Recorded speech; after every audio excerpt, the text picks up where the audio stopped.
Hello, today we're going to talk about polar graphing.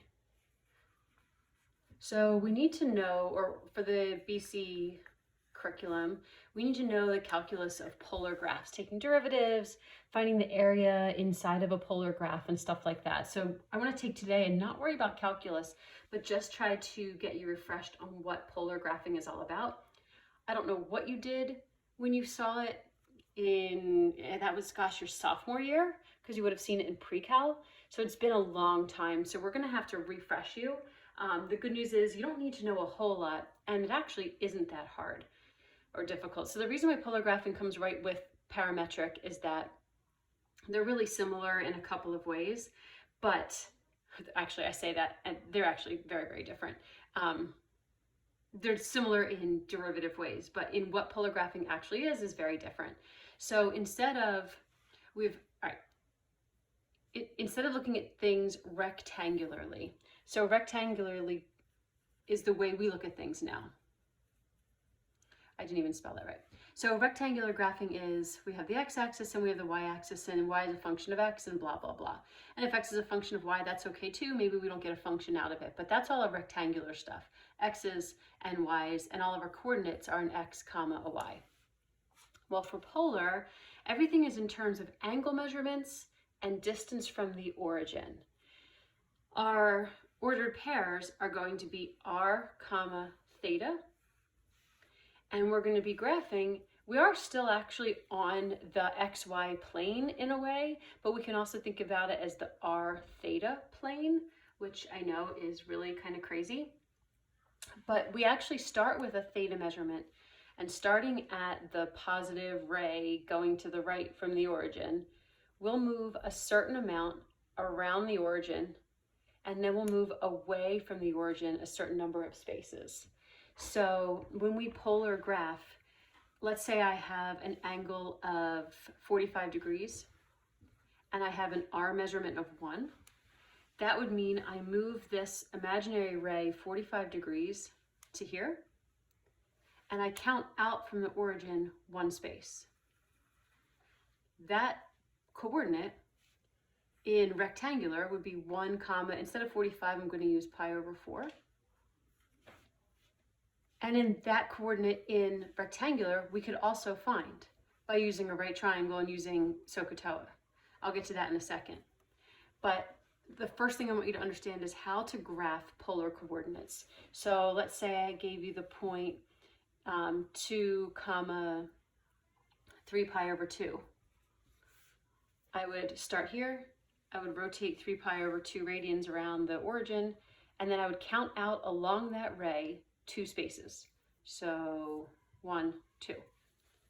So this point, polarly, is 2 comma 3 pi over 2.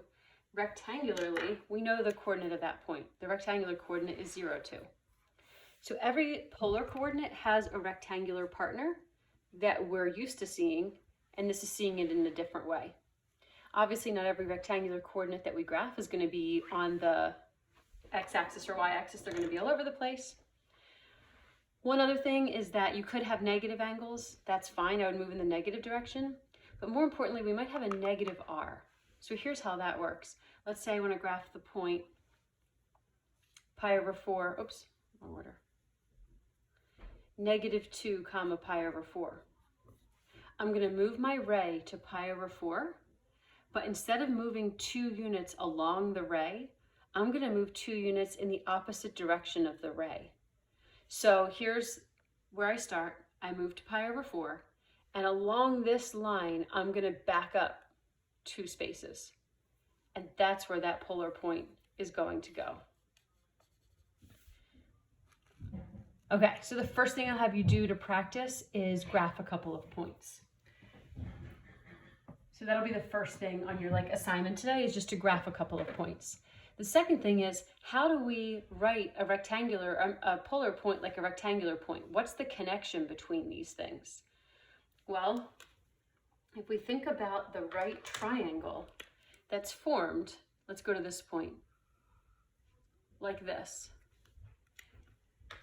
This angle here is the theta, this is the pi over 4.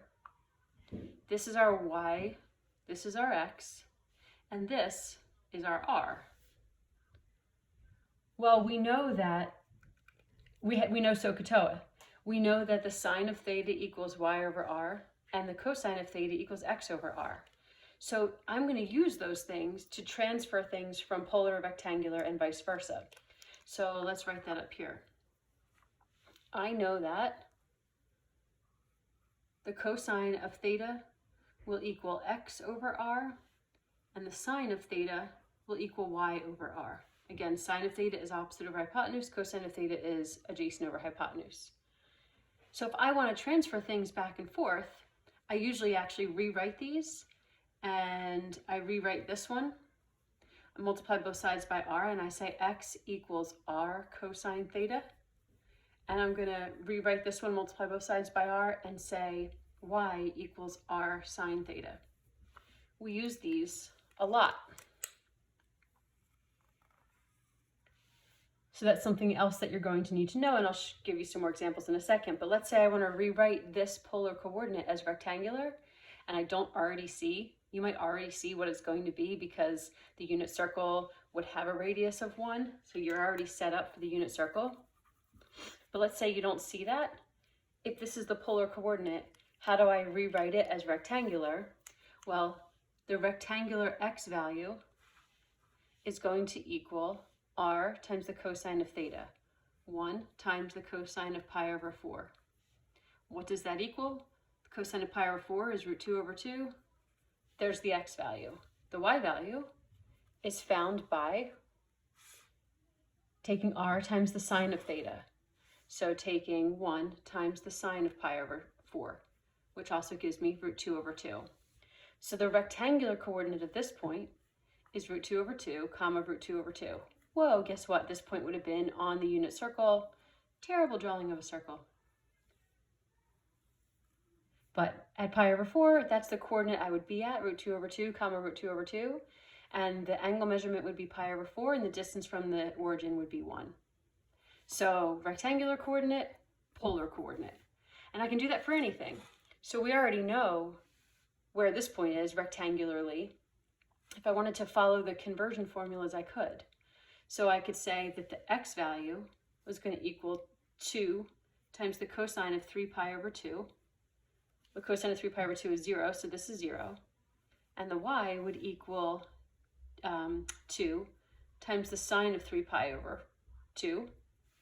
The sine of 3 pi over 2 is negative 2. Oh, I just realized, I'm sorry. I wrote this point as 0, 2. Hopefully you realize I meant 0, negative 2. The sine of 3 pi over 2 is negative 1, so this is negative 2. So polar coordinate, rectangular coordinate, 0, negative 2. I can do that for any point. So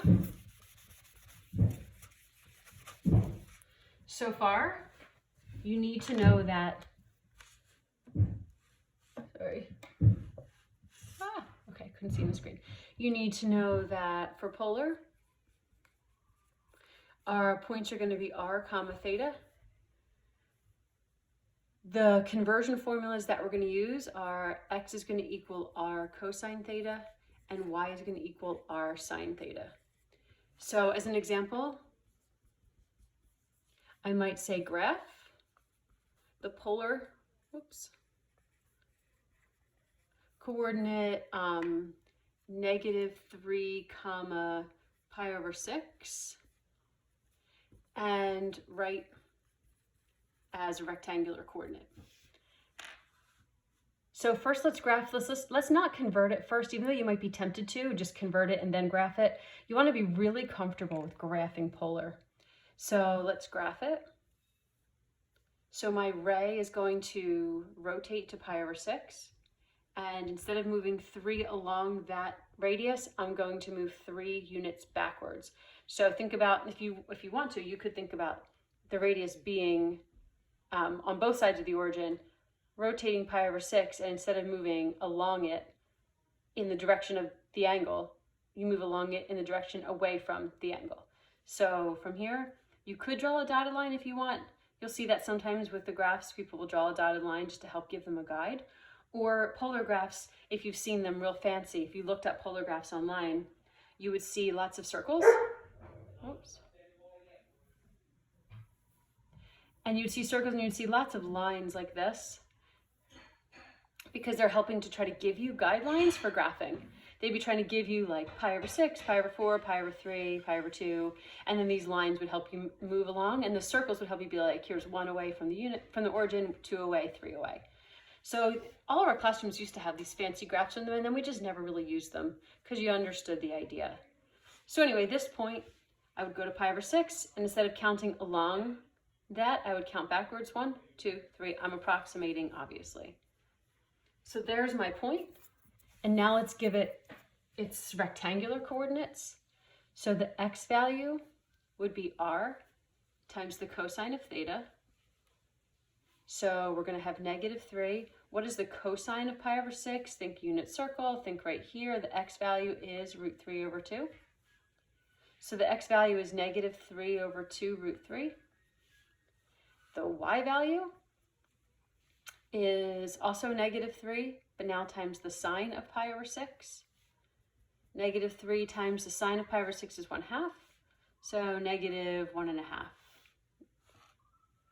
So the rectangular coordinates of this point are this and this, x and y. So if I got this as a decimal, that would maybe be a little bit more clear of how far over I am, and I'm down 1.5. Polar point, rectangular point. Okay, got it? Good.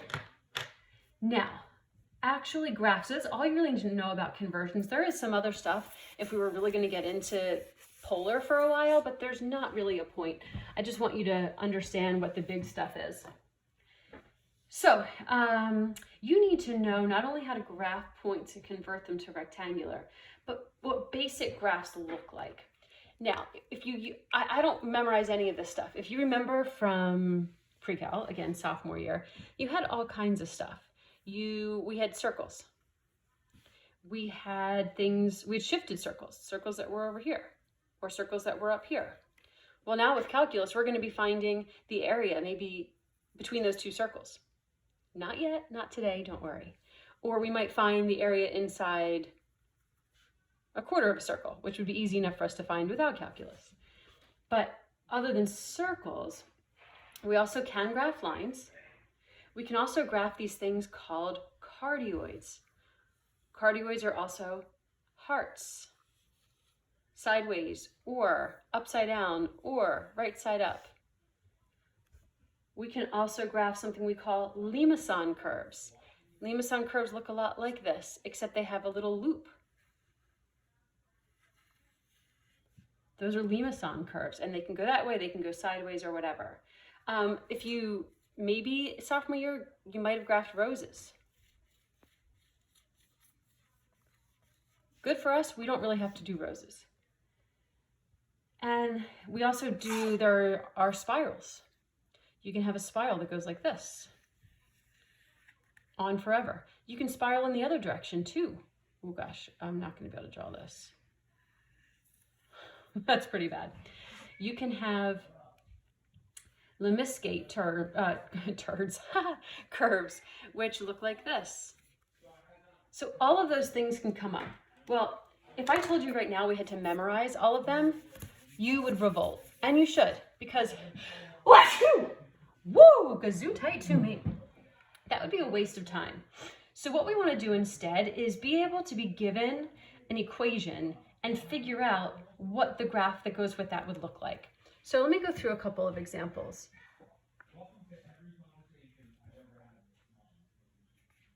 my gosh, downstairs they're talking about me.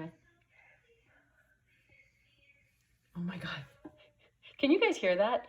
My husband's talking to his sister downstairs, and they're talking about their mother and how crazy she is. And I can totally hear everything. So that means you guys can probably totally hear everything. Oh God, I hope it's not too distracting. I'll try to talk loudly. So, hold on. You guys close your ears for a second. Hey, down there! Hey, Jeremy! Can you take her off the speaker?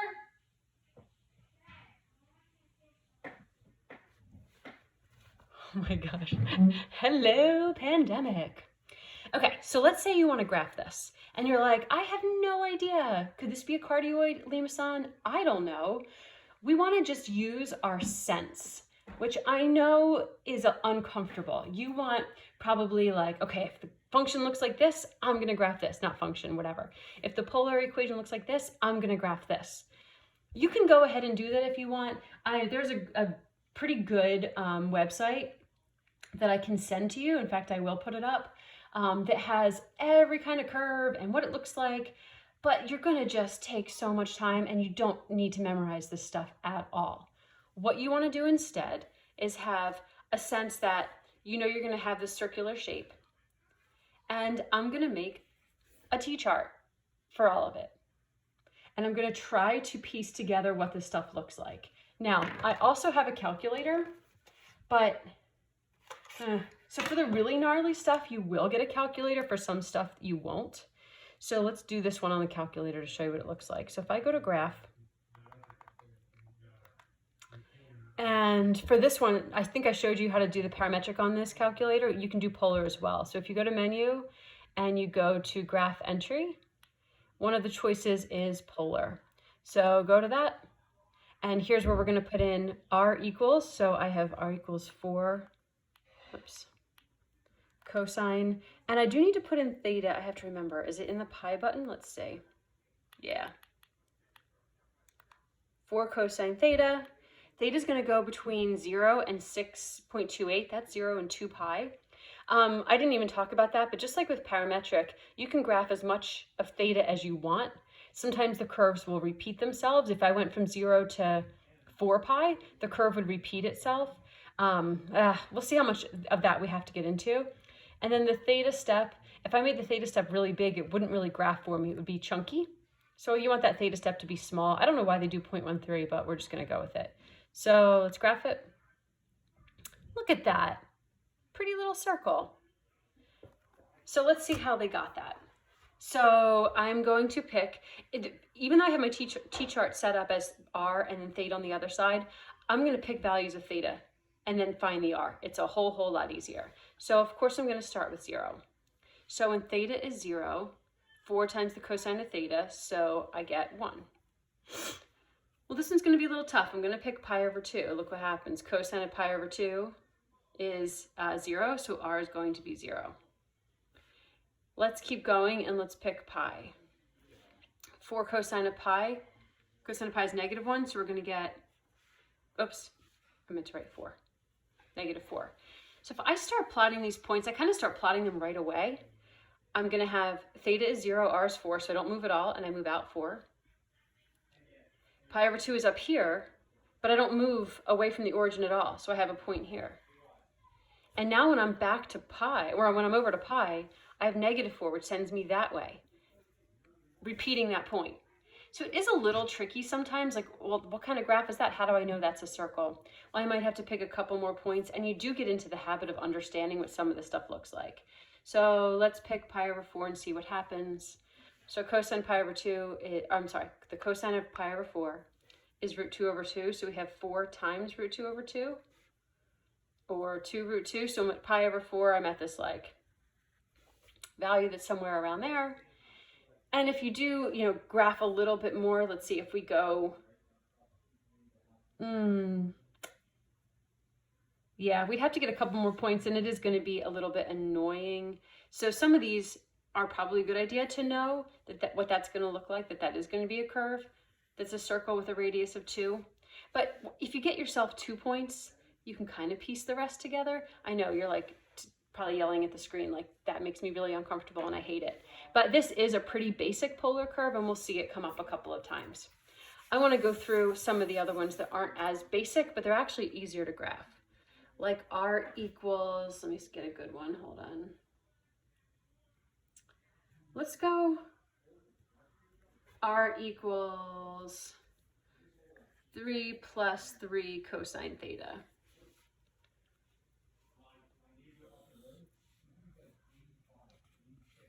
So let's start by plugging in 0. The cosine of 0 is 1, so 3 plus 3 is 6. Let's put in pi over 2. The cosine of pi over 2 is 0, so now we just have 3. let's put in pi. The cosine of pi is -1.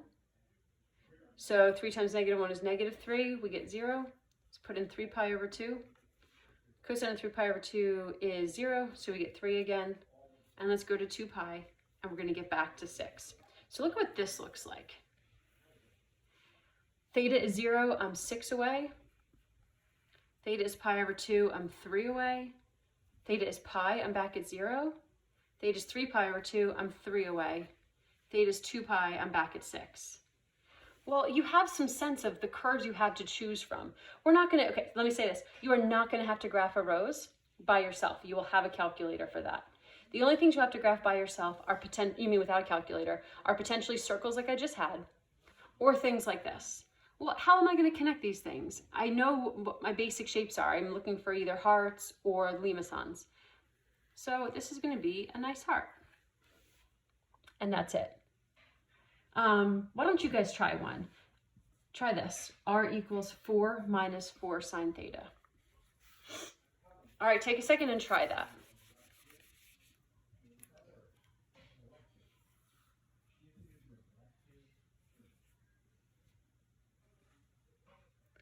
So pause it and come back.